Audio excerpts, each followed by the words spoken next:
Both నియోజకవర్గంలోని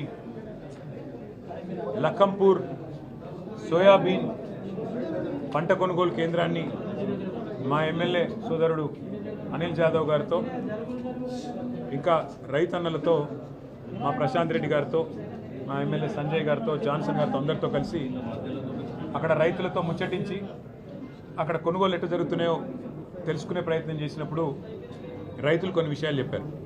ఒకటి, ఈ సంవత్సరం వర్షాలు పెద్ద ఎత్తున పడ్డాయి ఆదిలాబాద్, కాబట్టి చాలా చోట్ల పంట నష్టం జరిగింది, చాలా చోట్ల తక్కువ దిగుబడి వచ్చింది.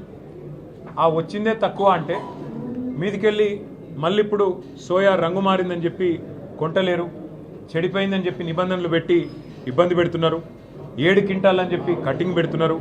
దయచేసి మా కోసం కొట్లాడండి అని సోయా రైతులు వారు బాధపడుతూ ఉన్నారు. అక్కడి నుంచి బయలుదేరి ఆదిలాబాద్ మార్కెట్ యార్డుకు వచ్చి మరి ఇక్కడ పత్తి రైతులతో సమావేశం అయిదామంటే మరి ప్రభుత్వం ఏమనుకున్నదో ఏందో కానీ ఇవాళ మొత్తం మార్కెటే బంద్ పెట్టింది. ఇక్కడ అసలు మొత్తం మార్కెట్ బంద్ పెట్టి పత్తి రైతును సోయా రైతును మాకు కలవకుండా చేసే ప్రయత్నం, మమ్మల్ని మాట్లాడనీయకుండా చేసే ప్రయత్నం ప్రభుత్వం చేసింది. అయినప్పటికీ వేలాదిగా రైతులు తరలి వచ్చి వారు ఈరోజు కొనుగోలు లేకపోయినా మరి కేసీఆర్ గారి బృందం వస్తున్నది, బీఆర్ఎస్ వాళ్ళు వస్తున్నారు అని చెప్పి వారందరూ వచ్చి మాకు వారి బాధను డీటెయిల్డ్గా చెప్పినారు. వాళ్ళు చెప్పిన 4 అంశాలు. కపాస్ కిసాన్ యోజన, కపాస్ కిసాన్ అనే ఒక యాప్ ఒకటి తీసుకొచ్చి అనవసరంగా దానివల్ల కొనుగోళ్లలో లేని జాప్యం జరిగే విధంగా ఇవాళ ట్రైనింగ్ ఇవ్వకుండా, ఓరియంటేషన్ ఇవ్వకుండా, ఎవరికి చెప్పకుండా ఈ యాప్ ద్వారా మాత్రమే అని చెప్పి ఇబ్బంది పెడుతున్నారు.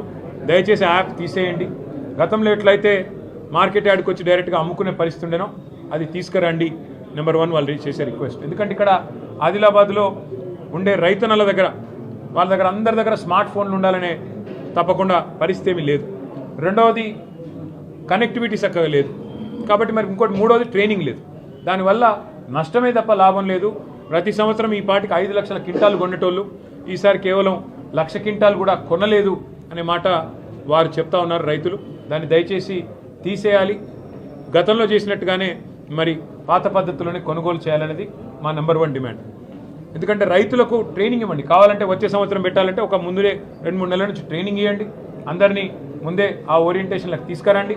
అప్పుడు మీరు కావాలంటే పెట్టుకోండి. రెండవ మాట వారు చెప్పింది, ఈసారి ఆదిలాబాద్లో పెద్ద ఎత్తున వర్షపాతం పడ్డది, అధిక వర్షపాతం నమోదైంది.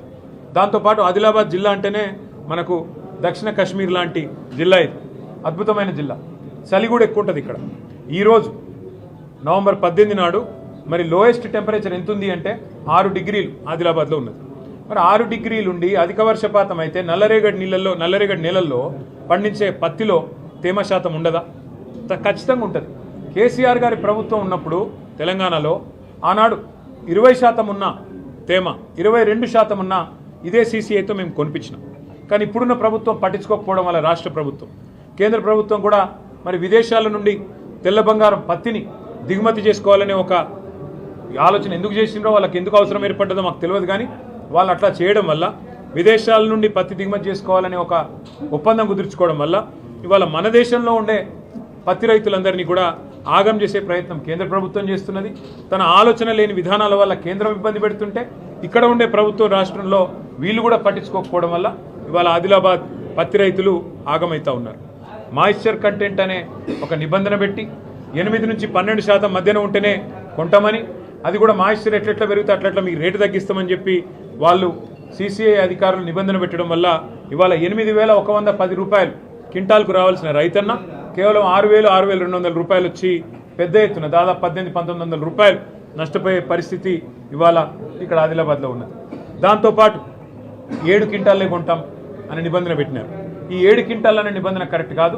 13 క్వింటాల దాకా ఖచ్చితంగా కొనాలి. కొన్ని ప్రాంతాల్లో ఇప్పుడే రైతులు చెప్తున్నారు, మా దగ్గర జైనత్ ఉన్నది, బేలా ఉన్నది, ఆ మండలాల్లో కొన్ని దగ్గర 15-18 క్వింటాలు కూడా పండుతుంది ఎకరానికి. అట్లాంటప్పుడు మీరు 7 క్వింటాలే కొంటే మిగతాది ఎక్కడ తీసుకుపోవాలి అని వాపోతున్నారు, ఇబ్బంది పడుతూ ఉన్నారు. నిజంగా ఆదిలాబాద్లోని పత్తి రైతుల పరిస్థితి, సోయా రైతుల పరిస్థితి ఎట్లుందంటే అమ్మబోతే అడవి, కొనబోతే కొరివి అన్నట్టున్నది. ఎందుకంటే ప్రభుత్వం కొంటలేదు, సీసీఐ వాళ్ళు తేమ శాతం నిబంధన పెట్టి సతాయిస్తున్నారు. మరి మేము ప్రైవేట్ వాళ్ళకి అమ్ముకుందామంటే ఇలా ప్రైవేట్ వాళ్ళు కూడా మీ నిష్క్రియాపరత్వం వల్ల, మీ చాతగాంతనం వల్ల మొత్తం మిల్లులు మూతపెట్టినారు, నిరవధిక స్ట్రైక్ పోయినారు. అంటే ప్రైవేట్లు అమ్ముకోరాదు, ఇక్కడ సీసీఐ వాళ్ళు కొనరు. ఏం చేయాలి రైతులు? ఆఖరికి ఇద్దరు రైతులు తమ ఇంట్లో పత్తి నిల్వ పెట్టుకున్నారు, మార్కెట్లో రేట్ వచ్చినప్పుడు అమ్ముకుంటాను. ఆయన అది ఫైర్ యాక్సిడెంట్లో 56 క్వింటాలు ఒకడే ఒక్క రైతు మొత్తం నష్టపోయినాడు. అట్లాగే రోడ్డు మీద ఎండబెట్టుకుంటే ఆ తేమ శాతం పోవాలి, ఎండ వచ్చినప్పుడు మరి రోడ్డు మీద ఎండబెట్టుకుందాం అనుకుంటే అక్కడ కూడా యాక్సిడెంట్లు, అక్కడ కూడా మరి అగ్ని ప్రమాదాల వల్ల అట్లా కూడా నష్టపోతూ ఉన్నారు. ప్రభుత్వాన్ని మేము చేసే డిమాండ్ మొదటిది, మీరు పిఎం ఫసల్ బీమా యోజన అన్నారు, ఇన్పుట్ సబ్సిడీ అన్నారు, అట్లాగే నష్టం జరిగిన కాడ, పంటల నష్టం జరిగిన కాడ అధిక వర్షపాతం వల్ల ఎకరానికి 20,000 ఇస్తామని చెప్పి మాట ఇచ్చినారు. ఇందులో ఏ ఒక్కటి కూడా అమలు కాలేదు. ఫసల్ బీమా యోజన ఏమైందో ఈ రాష్ట్రంలో ఎవరికి తెలియదు. మీరు గతంలో ప్రకటించిన ఎకరానికి 20,000 ఖమ్మంలో అధిక వర్షపాతం వల్ల నష్టపోయిన రైతులకు వాళ్ళకి ఇప్పటిదాకా ఇవ్వలేదు. అట్లాగే మీరు కనీసం ఎన్యూమరేషన్ కూడా చేయలేదు ఈ సంవత్సరం. ఎక్కడ అధిక వర్షపాతం వచ్చింది, ఎక్కడ పంట నష్టం వచ్చింది, వాళ్ళకి ఏం చేయాలి? నేను క్యాబినెట్ మీటింగ్ అయింది. ఇంతకంటే ఇంపార్టెంట్ ఇష్యూలు ఏముంటాయండి? రాష్ట్రంలో 50 లక్షల ఎకరాల్లో పత్తి వండుతుంది. మీకు తెలుసు, ఆదిలాబాద్లో, పూర్వ వరంగల్ జిల్లాలో, పూర్వ ఉమ్మడి మహబూబ్నగర్ జిల్లాలో, ఉమ్మడి ఖమ్మం జిల్లాలో పెద్ద ఎత్తున, నల్గొండ జిల్లాలో పెద్ద ఎత్తున పత్తి వండుతుంది 50 లక్షల ఎకరాల్లో. మరి 50 లక్షల ఎకరాల్లో పండే పంటకు సంబంధించి క్యాబినెట్లో చర్చ ఉండదు. తేమ శాతంతో బాధపడుతున్న రైతుల గురించి చర్చ ఉండదు. ఎక్కడ అధిక వర్షపాతం జరిగింది, ఎక్కడ పంట నష్టం జరిగింది, చర్చ ఉండదు. ఇన్పుట్ సబ్సిడీ ఎక్కడ ఇవ్వాలి, చర్చ ఉండదు. నష్టపరిహారం ఎక్కడుండాలి, చర్చ ఉండదు. కేంద్ర ప్రభుత్వ రైతు వ్యతిరేక విధానాల మీద చర్చ ఉండదు. మరి ఎందుకు క్యాబినెట్ సమావేశాలు? కేవలం రాజకీయపరమైన అంశాలేనా? అందుకే మేము రాష్ట్ర ప్రభుత్వాన్ని కోరేది, మీరు తక్షణమే స్పందించి కేంద్ర ప్రభుత్వం మీద ఒత్తిడి తీసుకురండి.